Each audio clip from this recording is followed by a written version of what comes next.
Sheriff, if you can give us an update. All right. I can tell you to our citizens out there, thank you for your thoughts and prayers. Thank God Tristan is okay. Due to a team effort with law enforcement agencies throughout the Tampa Bay region, federally, locally, and throughout our country, we found this little boy. He is alive, he is well, and he's in the city of Tampa right now. And the good thing is, he's in the care of the sheriff's office, the police department. He will be taken care of. As for the case of Adam Matos, he is where he should be in handcuffs right now. He has been arrested on ag assault charges from the domestic incident that occurred here on August 28th. The other things we can tell you right now is he is our suspect for the homicide of the 4 individuals. Unfortunately, we cannot still give out their names. They're still confirming. It was a horrific scene that we had out there, and we're 99% sure we know who they are. However, we have to make sure through test DNA that we have those individuals, and we will release those names when we can. Again, I want to thank FDLE, the FBI, Tampa PD, FWC, numerous law enforcement agencies that helped the Pasco Sheriff's Office's investigation. It ended in the Floridian Hotel down in Tampa. Tampa PD, the Pasco Sheriff's Office detectives, our SWAT team, along with their SWAT team, were able to arrest the individual, take the young boy in custody. And I can tell you it's been an absolutely, long night for our people. They've worked extremely hard. I can't thank all the law enforcement officers for their diligence. I mean, this is a 4-year-old little boy. This could have been one of our children. We take it that personally. That was our biggest concern. As I told you before, we had 2 investigations going on. One was the missing child for little Tristan. The other one is the homicide investigation. Thank God the case with Tristan is going to be okay. He's fine. Now we're working on the homicide investigation. We have our suspect in custody. We're going to move forward collecting information. We're going to be out here all day today, and we're going to be working that case to make sure that justice is served for those individuals that lost their lives and for their family members. Sheriff, how were they found, and did Matos put up any fight? No, from my understanding with our SWAT team members, he did not put up a fight. He was caught by surprise. I don't want to get into those tools that we used to get him. However, he did not put up a fight. He was taken by surprise, and we're releasing a photo right now of a Pasco Sheriff's Office SWAT team member putting him in custody. Sheriff, I understand that Tristan is okay physically, but how's he doing emotionally, and where is he right now? Yeah, I can't speak for his well-being. As everybody knows, he's a special needs child. He has certain concerns that we want to check into. We're working right now with the Hillsborough Child Protective Investigation Unit. Our unit's going to be working with them. We know there are family members coming to Pasco County, so we're going to coordinate. But the first thing we want to do is make sure his well-being, his health, both physically and mentally. The other side of it is before custody is handed over to any family member, we're going to make sure that family member has the ability to take care of him. What do you need to finish doing here at this scene? We have a lot of processing that goes on. There's the 2 scenes, as you know. We have the one where the bodies were located, which is about a half-mile south of the SunWest Mines. We have this other location, which is the house. So we have, grid search. We're going to be looking for anything out there, any evidence, because we want to make sure that, the suspect that we have in custody, if this turns out to be the person that we are looking for, that is guilty of these crimes, is brought to justice. Sheriff, there were some indications around 2 this morning that a suspect may be located downtown Tampa at a hotel. We're going on 4 hours after that.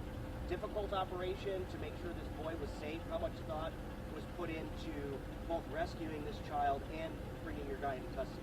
Yeah, it was confirmation that the child was there. We had to make sure we had the right room, everything, because you don't want to do, we want to be methodical in what we do. However, we have a young child whose life was at risk. I can tell you we've been on the phone all night long, working with TPD, FDLA, with all the agencies. But I can tell you from the Pasco Sheriff's Office standpoint, there was no hesitation that we were going to have to use whatever necessary to get that little boy out. And we're very thankful that Tampa PD worked with us in a good partnership. Did Matos have any weapons on him? I don't know it at this time. All I know is that he came out of the room and we took him by surprise. Do you have any indication at this point of where he was planning to go? We're working into that right now, and once we get confirmation, we'll be able to provide that. A lot of things right now is still speculation. We do know he was trying to leave the Tampa Bay region. So once I get confirmation and we can confirm where he was headed and why he was headed there, we'll be able to share that with you. Do you know if this boy was with him at the time of the arrest, or was the boy at a safe distance away from that? No, the boy was in very close proximity. And the reason why we believe he had gone to Tampa was because there's a lot of means of transportation out of the city of Tampa. I'll tell you, we got it from everywhere. Not only through investigative means, but through tips locally, through people in the community, nationally. We were getting calls, as I said, from California, Pennsylvania, people providing us, where he may be heading to. So that was critical. The hardest part of our investigation, as we were going through the night, was trying to figure out why he had separated from his son. The whole thing, as we talked about last night, was that we had neighbors here stating that previous night he had been out to dinner with them by themselves. During our investigation, we were wondering, did he buy food for the child to bring it back to a room? And there was no signs that he had brought food back to that child. So we had grave concerns at that point, wondering, was Tristan okay? Was he safe? However, once we got confirmation that they were heading down, they were into Floridian, then it was a huge sigh of relief. Then it staged up to the next gear of how we're going to rescue that little boy out of that room. You lived in the house? That it's the biological father? We're not sure. If I use the term father, as I keep going back, some of the family members say he was biological, some of the family just say he was a fatherly figure. So right now it's a general term of father. You lived in the house with his girlfriend, her mom and dad. Is that correct? And if so, can you talk about the 4 bodies that were discovered? What's the connection there? I can't talk about the connection because that goes back to, we have to confirm who was living there. I know a lot of people out there can speculate. We're 99% sure. However, that 1%, we can't release that information until we're 100%. So you don't know, you can't release the information in terms of if it's in fact his girlfriend and her family? Yeah, we're not going to release that until we're 100%. All right, thank you. But considering the violence that happened here, it really sounds like the best possible outcome. As I keep going back to, I thank God for making this a very safe outcome, for all the prayers that came down, because this could have been a very bad situation. We are, through our investigation, we understand that he may have been involved in drug use. Those type of things make you lead to believe that he's under this much pressure. He starts using drugs. Somebody's on drugs. You don't know how they're going to react.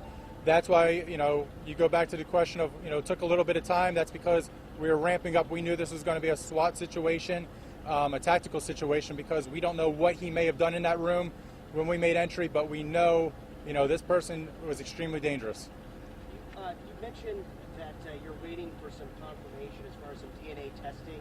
Would that indicate the bodies were just decomposing, or did they suffer bad trauma? It's decomposition it was very serious in this situation. That's why I can tell you, it's hard for us to confirm. We are still going through some testing. We want to make sure, but just taking a visual photo wasn't 100%. So that's why we want to go back and check to make sure that we are 100%. We won't say at this time until we get the timeline down. And can you tell us No, not at this time. We'll get that information as soon as we can. The investigation. There's many things that we can't put out this time because the only people that know them are the Pasco Sheriff's Office and the suspect who committed this homicide. So until we tie those two together and we can bring that person to justice, then we'll be able to release that information. Has Nocco confirmed anything? Has he admitted to anything? All I know is that he has handcuffs on him. I'm not sure of any statements he may have made at this time. Sheriff, nice job. Thank you very much. I give again kudos to our community for the tips. I also, thank you so much to our deputies, to the law enforcement community. You talk about everybody rallying together. It's absolutely true. And you know what? To our media for getting this out there. If it wasn't for you all getting this message out there, we would not be as successful as we are today. Sheriff, just one last question.